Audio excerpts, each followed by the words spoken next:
Nous nous sommes entretenus avec le Mascoutin Gabriel Fredette, qui est également pompier à la Ville de la Chute et concurrent à la 10e édition de La Voix.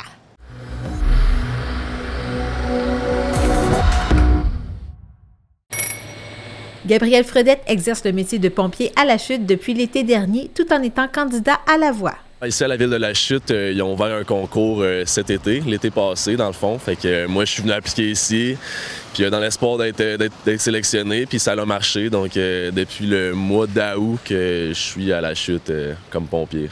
Oui, et là, les gens, j'imagine, te reconnaissent un petit peu à la Chute et tu es originaire de Saint-Hyacinthe aussi. Parle-moi un peu de ton parcours, de ton évolution au niveau de la musique. Ça a toujours fait partie de ta vie? Oui, la musique, dans le fond, moi, mes deux grands-pères, dans le fond, je l'avais dit un peu à La Voix, là, que c'est des deux grands musiciens puis deux grands chanteurs. Donc, moi, j'ai vraiment tout le temps baigné dans ça, la musique, dans ma famille, tu sais, à chaque Noël, c'était les deux familles, côté de ma mère et mon père, qui se réunissaient pour faire de la musique. Donc, tu sais, moi, j'ai vraiment grandi là-dedans. Là. J'ai fait du violon. J'ai commencé à l'âge de 8 ans. Et après ça, début du COVID environ, j'ai commencé à apprendre la guitare, le piano, puis commencé à écrire ma musique. Pas mal ça, le parcours musical. Oui, mais on peut avoir quand même un parcours musical intéressant, mais c'est quand exactement que tu as su que tu avais un talent pour chanter? Tu sais, mes deux grands-pères chantaient beaucoup déjà, fait que je pensais déjà que j'avais un peu le même style de voix un peu, puis je savais que des fois tu le sais que tu chantes juste, mais le talent pour chanter, je pense que pour vrai, au fond de moi, je savais que je chantais bien, mais il fallait que quelqu'un me le confirme pour vrai. Fait que moi, en allant à La Voix, c'est un peu ça que j'allais confirmer, c'est des réponses que j'allais chercher. Puis c'est un peu à ce moment-là que j'ai réalisé que pour vrai, je chantais bien. Là. Oui, et il y a eu beaucoup d'influence donc de tes grands-parents.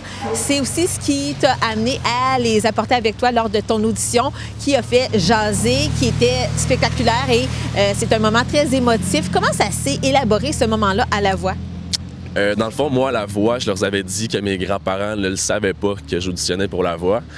Et tu sais, moi, mes grands-parents, c'est des grands fans de La Voix depuis toujours.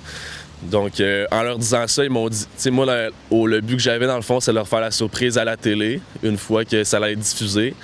Mais La Voix, ils m'ont dit, on va aller pousser ça plus loin, si ça te tente, on va les inviter justement en studio pour leur faire vivre la surprise à la télé, je veux dire, aux caméras, devant les caméras. Donc, moi, j'ai juste embarqué là-dedans, puis ça l'a fait un très beau moment de télé, vraiment. Oui, et toi, comment est-ce que tu t'es senti donc avant? Est-ce que ça t'a permis de décompresser avant d'entrer sur la scène, de monter sur la scène? Moi, je te dirais que oui. Contrairement à ce qu'on peut penser, moi, mon stress, il était justement là, au début, la seconde que j'avais le micro sur moi, puis que, justement, je savais que j'étais filmé dans les estrades avec mes grands-parents. Donc, une fois que ça a commencé, puis je savais que j'étais filmé là, on dirait que le stress a comme un peu descendu. J'étais un peu dans ma tête, là, vraiment, là, je jouais un jeu, là. Puis, tu sais, je voulais vraiment que la surprise en marche, fait qu'on dirait que j'étais concentré à ça. Puis une fois sur la scène, moi, la seconde que j'ai commencé, tu sais, j'ai pas eu tant d'attente, là. Ça n'a pas été long que Roxane et France se sont retournés. Fait que, on dirait que le stress, c'est que j'ai quand même bien géré, malgré le scénario que j'avais à faire. Oui, on te voyait sur la scène très à l'aise. Pourtant, c'était la première fois que tu te retrouvais sur scène. Comment est-ce que tu expliques cette aisance-là? Est-ce que c'est le fait aussi que tes grands-parents étaient là, te regardaient, t'encourageaient? Je pense que tout le long, tu sais, je voulais vraiment juste faire le meilleur show pour mes grands-parents pour que, tu sais, ils soient fiers puis que, justement, ils vivent un beau moment. Donc, l'aisance que j'avais, je pense que c'était juste... j'imagine naturel. J'avais déjà fait des shows de violon avant, quelques-uns par-ci par-là. Puis je savais que j'étais capable de bien gérer ce stress-là. Mais là, justement, la seconde que j'ai commencé à chanter puis que ça s'est retourné, là, on dirait que le stress, vu qu'il a descendu, on dirait que j'avais comme un peu commencé à prendre mes aises sur la scène. Puis ça a bien été de ce côté-là.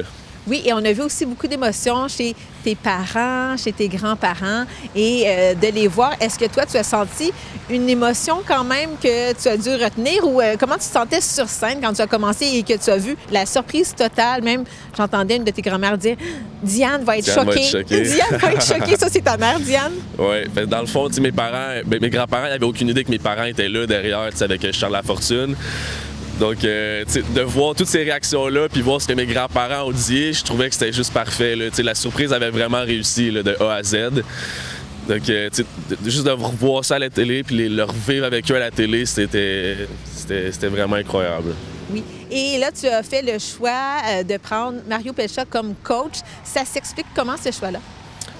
Pour moi, c'est un choix naturel. C'est un peu la génération de mes grands-parents. Puis j'ai tout le temps écouté ça du Mario Pelchat chez nous. Donc, je pense que c'est l'artiste et le coach que je connaissais le mieux. Je pense que les 4 coachs auraient été des excellents choix. Mais sur le moment, avec aussi l'histoire avec ma famille puis tout, j'ai trouvé ça naturel et justement le choix à faire à ce moment-là. Et comment ça se déroule avec M. Pelchat? Ça se déroule super bien. Mario Pelchat, il est très humain. C'est un excellent coach. Tous les petits côtés techniques, voix et tout ça, de se faire confiance sur la scène, il m'a apporté tout ça.